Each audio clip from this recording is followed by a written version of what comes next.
Bienvenue à tous, vous êtes sur Gigafourmi, la chaîne avec les fourmis les plus balèzes du game. Et aujourd'hui, je vous présente une fourmi qui, pour le coup, elle est vraiment balèze. Elle est balèze par ses caractéristiques physiques et par sa vitesse de développement parce que très vite, elle fait des colonies immenses. C'est la Myrmicaria natalensis, la cousine des Myrmicaria brunea. Donc c'est une grosse colonie de fourmis que je t'ai présentée il n'y a pas longtemps. La brunea, elle vient d'Asie et celle-ci, elle vient d'Afrique. Ce qui fait qu'au niveau des caractéristiques de l'espèce, ça apporte des variations. Je vais vous les énumérer rapidement et puis après, je vous présente cette colonie. Déjà, la première grande différence, c'est que cette fourmi-là, la natalensis, elle ne fait pas de pause hivernale parce qu'en Afrique, il fait chaud toute l'année. Et donc, c'est une espèce chez qui on a de la ponte et du développement tout le temps. Peu importe la période, il faut les chauffer et elles vont se développer. Elles nécessitent aussi moins d'humidité que des fourmis asiatiques, donc que les brunea. Et elles ont un développement plus rapide que les brunea et elles sont aussi plus actives plus tôt. Parce que moi, avec les brunea, quand la colonie était plus jeune, elle était assez timide, alors que celle-ci, non. Même avec peu d'individus, elle déboîte, elle sort, elle mange, enfin c'est une folie. Donc voilà rapidement pour le tour des caractéristiques. Maintenant, je vous présente en détail ma colonie de fourmis. Je l'ai depuis exactement 8 mois, depuis le 10 avril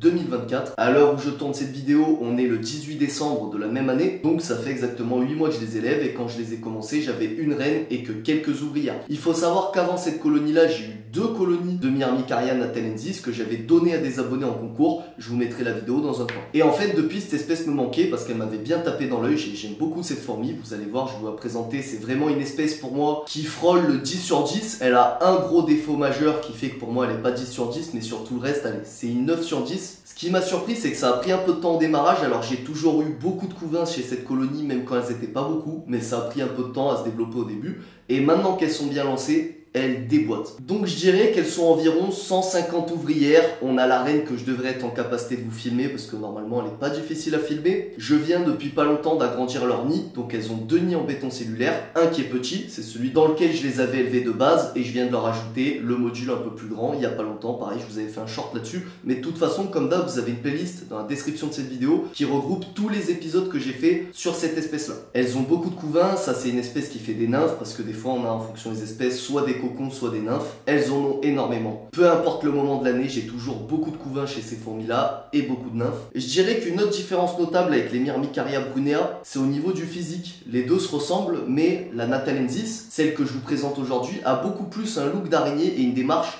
vraiment différente, je trouve, des brunea.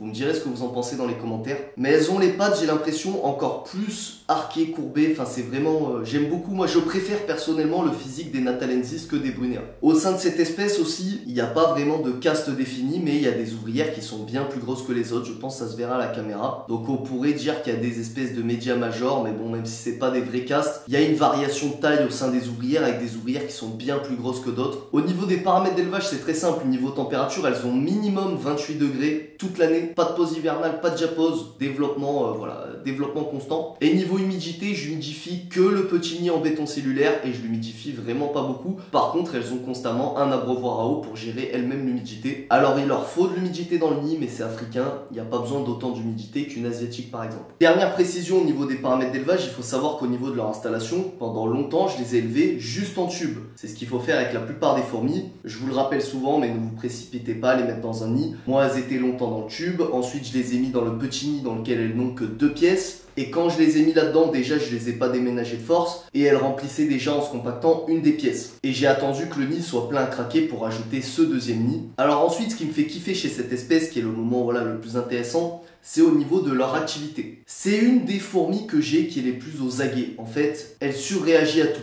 S'il y a du stress, des vibrations, elle surréagit. Elle sort hop hop hop, elle sort le couvain, elle change de nid, etc. Elle planque la reine. S'il y a de la nourriture, vous allez le voir à l'image, dès que je leur mets à manger, elle débarque, elle saute direct dessus. S'il y a une gamelle seule, elle saute direct dessus, même avant qu'il y ait de la nourriture, pour comprendre ce que c'est. Pour faire des vidéos, pour les observer, etc.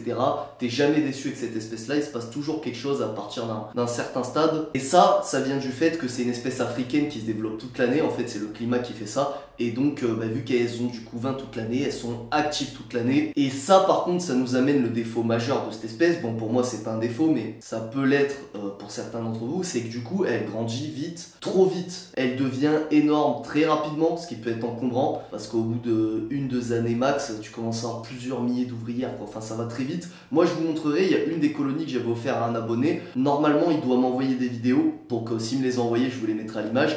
Mais la colonie était devenue énorme très rapidement et il a même dû s'en séparer après parce qu'il n'avait plus de place. voilà, parce qu'elle était devenue énorme et c'était dans son salon. Et du coup, ça prend vraiment une grande installation. Il faut acheter des nids ou fabriquer des grandes aires de chasse, etc.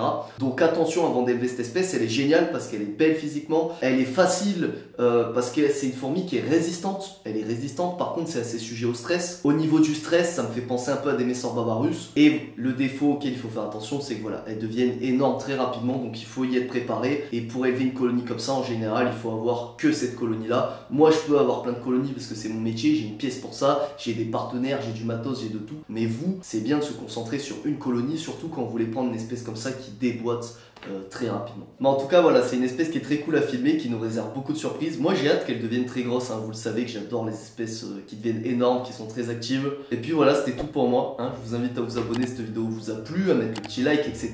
Le rush des 100K est encore d'actualité, j'en parle moins, mais il est encore d'actualité. Et donc, je vous dis à la prochaine. Ciao, ciao. Merci tout le monde.